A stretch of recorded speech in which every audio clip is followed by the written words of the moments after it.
ওই খাবার দিবা চলো, খিদে লেগেছে। খাবার বাড়া আছে, খেলাও না। কেন তুমি খাবা না? না, কেন, কি হয়েছে? কিছু হয়নি। আবার সেই এক কথা, তুই খেপেছিস দেখি রে। মরগা, তুই খাবি খা, না খাবি না খা।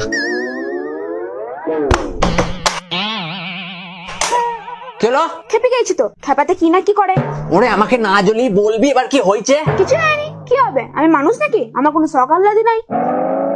আচ্ছা, শাড়িটা কিনে দিনি বলে তো তেজ দেখানো হচ্ছে। দাঁড়া, এলে যা, নষ্ট কর, যা যা, ইচ্ছে কিনে লাগা, যা। তোমাকে ভিখারি পেয়ে গেছিস নাকি? নাকি আমি রাস্তার কুকুর, তোমাকে টাকা ছুড়ে দিবে, আমি লেলা করতে করতে নিয়ে চলে যাবো? দরকার নাই তোর টাকার, তোর টাকাটা আমি ইয়ে করে দিই, বুঝেছিস? আবদার করে একটা শাড়ি চাইলাম, তা ট্যাক ট্যাক করে কথা শুনিয়ে দিল। কে তোর ট্যাক ট্যাকের ধার ধারে? ধার ধারিস না তো থাকার কি দরকার? কে তোকে আটকে রেখেছে? ওরে আমার মতন বউ পেয়েছিলিস বলে এখনো টিকে আছিস, নাহলে চিমড়ে শরীর নিয়ে কবে হাওয়ায় বিলীন হয়ে গেছিস। তুই সাথে কোনো মানুষ থাকতে পারে নাকি? আচ্ছা বাবা লে, তো তুমি কি বটে? অজাত কে?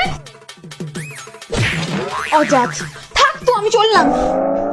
দেখছেন তো জ্বলনটা, এই যখনই বলবি না কিছু হয়নি তে, তখনই বুঝে নেবেন বিশাল কিছু হতে চলেছে। সে আপনার ধারণার বাইরে একবারে। কই গো, বাপের বাড়ি যাওয়ার আগে খাবারটা বেড়ে দিও, খিদে লেগেছে।